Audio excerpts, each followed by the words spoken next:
Всем героям большой-большой привет, с вами на связи Импреза, и сегодня мы с вами поговорим про Демонессу.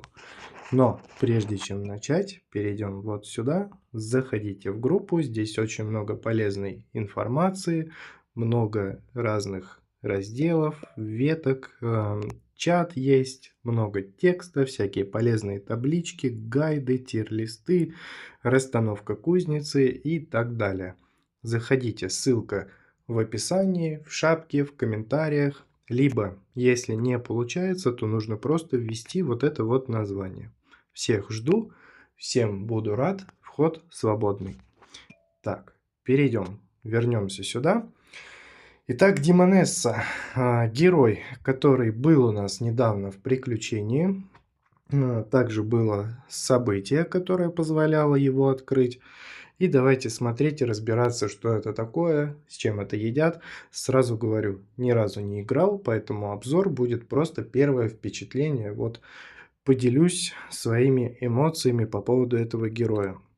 Здесь интересного ничего нет, здесь у нас физический урон, сложность легко. Ну, будем смотреть, насколько это все будет для нас легко. Здесь у нас что идет? Прибавка к урону, область эффектов, потом 200 очков здоровья, ничего такого. Все герои получают плюс 50 к здоровью, тоже ерунда. И вот на 70 уровне как будто бы такая небольшая компенсация. Обычно у нас идет 12,5% к урону, здесь вот 20%. Расщедрились. Ну, хорошо, за это, конечно же, плюсик. На 90 уровне все герои, разделяющие фракцию Теневого Синдиката, получают плюс 5% к области эффектов. И на самом деле это очень хорошо, потому что области много не бывает. Поэтому забираем эту глобалочку для фракции. На 120 уровне пока еще закрыто, потому что 3 звезд нету. И, соответственно, 2,5% к здоровью мы получаем. Ну, здесь, конечно, хорошо, что идет процент, что не там не 50, не 100, не 200 очков.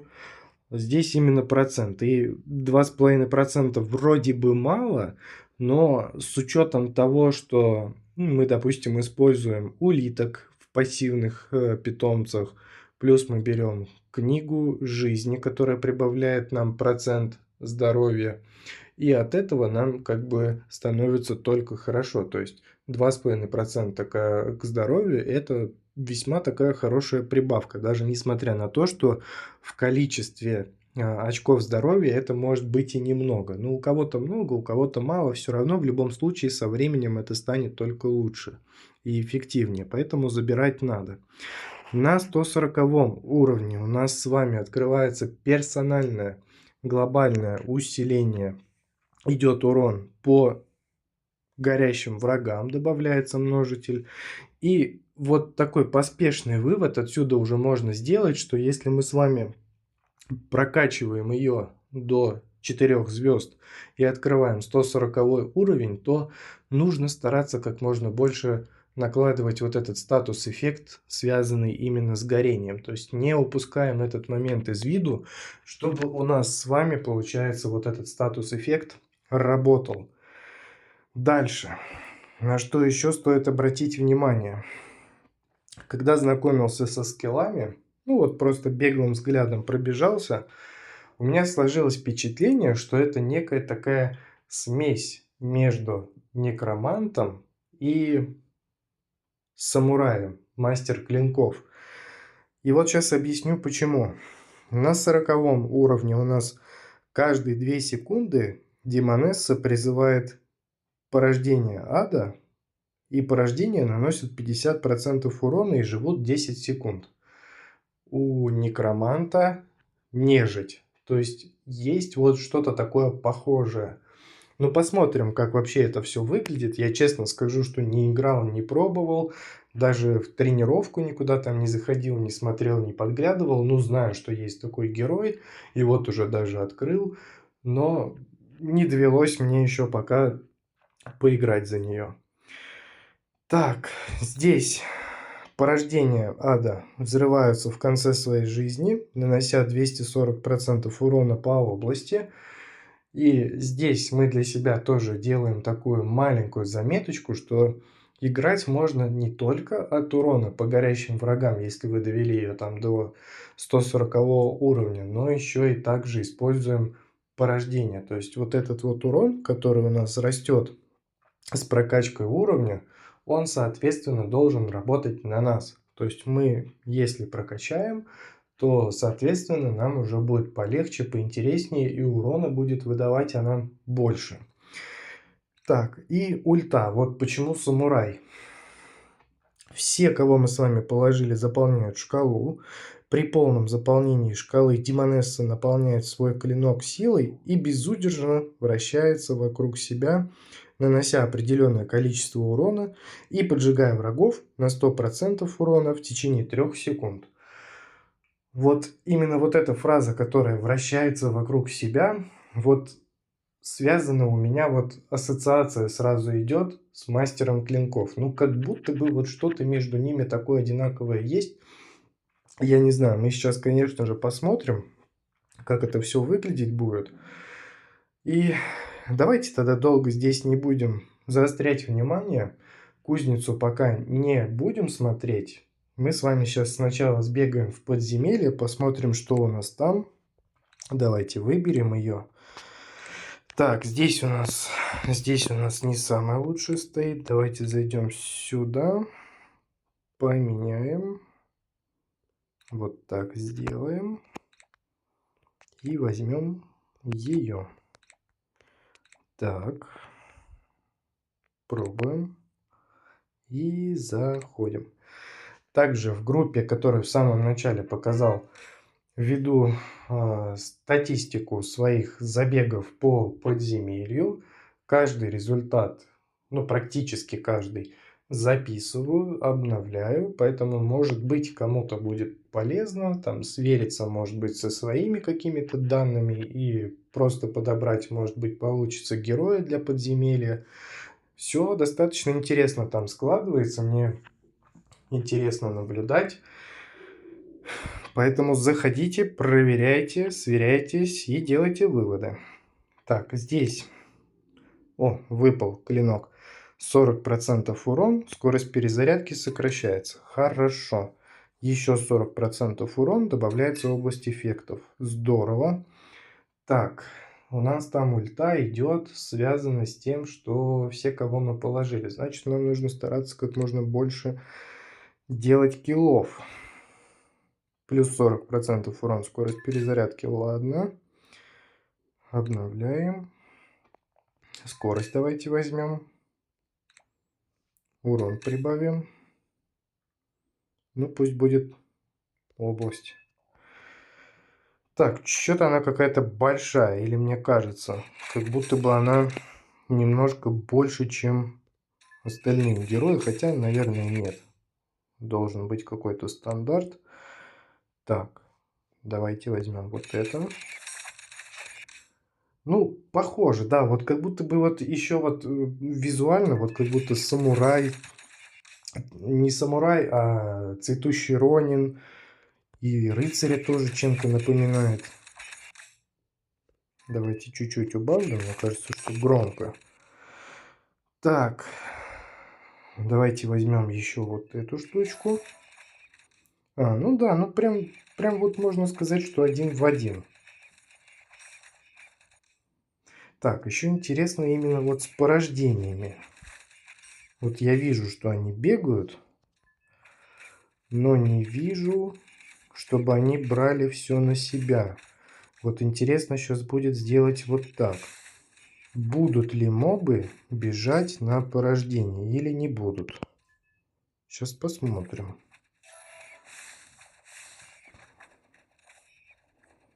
Да как будто бы нет. Как будто бы нет. Толку как будто бы от этого совершенно нет.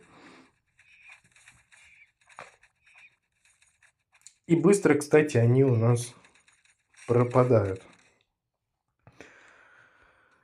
Так. Ну, интересно. Интересно, конечно, необычно. И мне кажется, что потенциал в любом случае есть, потому что с учетом того, что здесь 2 звезды всего лишь, и не все трехзвездочные герои у меня здесь вывозят, она как будто бы более-менее спокойно и адекватно здесь стоит. Не, ну конечно, тут еще сейчас можно сказать, что тут кулачок подняли, там какое-то время он действовал. Так, и здесь тоже кулачок у нас. Но нам в любом случае нужно здесь показатель выполнить. Ну-ка, давайте-ка рассвет возьмем, посмотрим. Интересно вообще, как он тут здесь себя поведет. Сейчас еще и урон прибавил. Вообще здорово. Не, ну, конечно, интересно посмотреть на результат. Так, я еще не вижу, чтобы вот прям интересно вникнуть и обратить внимание на взрыв. Но я не вижу почему-то, чтобы он происходил. То есть я вижу, что порождение вот это вот бежит, вот эти маленькие чертики. Они бегут, но не происходит то, что должно происходить согласно скиллам. Вот тут вопрос. Либо я не замечаю, либо этого действительно нет. Жалко, конечно, что вот эти вот порождения на себя мобов не берут. Что вот мобы все равно продолжают бежать. Вот, например, как у Санты это бы есть. То есть он, когда эльфов выпускает, мобы бегут именно на эльфов. Мне вот Санта, честно говоря, в этом плане очень нравится. То есть эльфы берут всю атаку мобов на себя. Здесь я ожидал, что будет то же самое, но, по крайней мере, здесь я этого не увидел. Из-за этого ставлю минус. Также не увидел взрывы тоже. Хотя было написано в описании, что в конце они взрываются. Но может быть это так и есть. Но, честно говоря, не обратил вообще никакого внимания на это. Так, давайте смотреть. Здесь у нас 6,4. Ну, в целом неплохо, кстати говоря. Неплохо, неплохо. Надо будет записать обязательно. Но учитываем, что 2 звезды, что прокачка еще никакая, кузница голая. Ну, как есть, так есть. Так, ладно. Давайте смотреть, что у нас там в кузнице интересного добавляется. Как у нас вообще герой усилится за счет кузницы. И посмотрим, какие направления лучше всего поставить. Так, давайте сделаем проще. Зайдем вот сюда. Спустимся в самый-самый-самый низ. Откроем и нажмем вот сюда.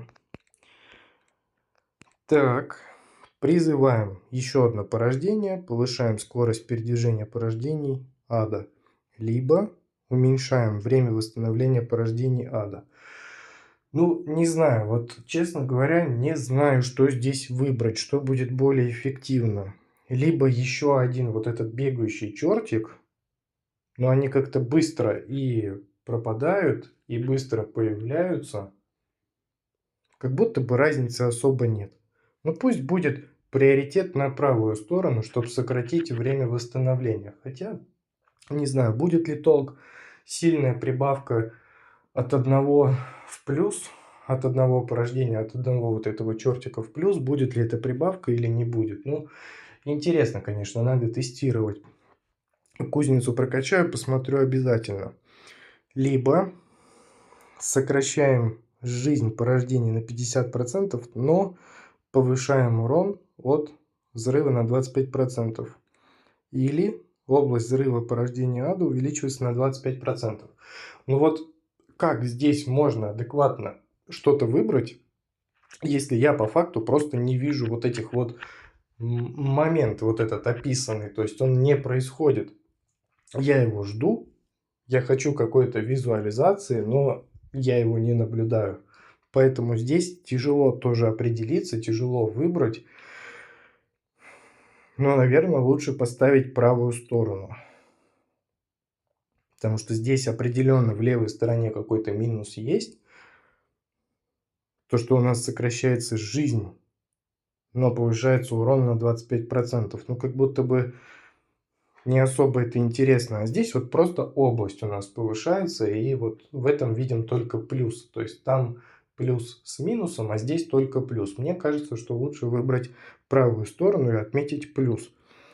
Глобальное усиление хорошее, достаточно частое, 25 тысячных к урону, урон у нас собирается очень и очень тяжело, поэтому нужно брать, нужно забирать в любом случае. Здесь после боя растрескивается, и из адских глубин поднимаются демонические вулканы. Ага, то есть еще один эффект, который добавляет нам урон.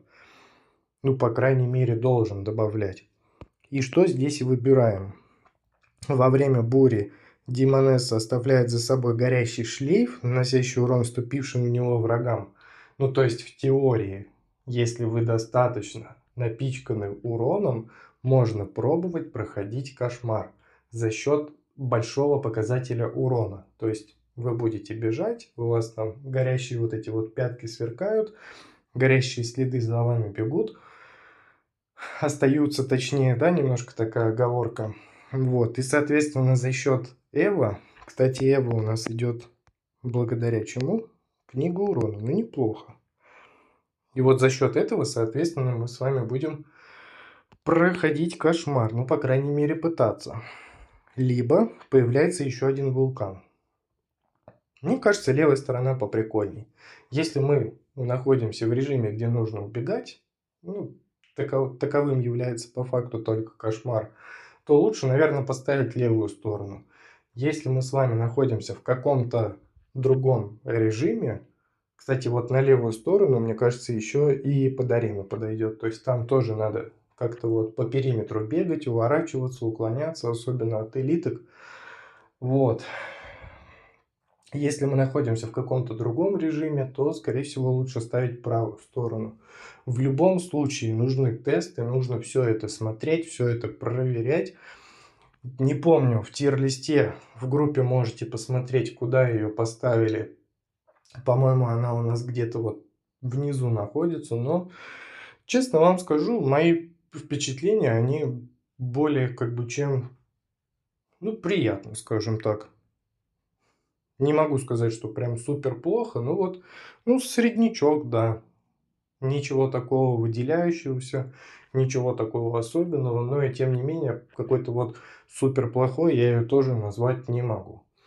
Вот такой вот обзорчик получился, первое впечатление. Всем спасибо, кто посмотрел. Заходите к нам, ставьте там лайки, подписывайтесь, заходите в группу. Всем пока-пока. С вами был Импреза. До новых встреч.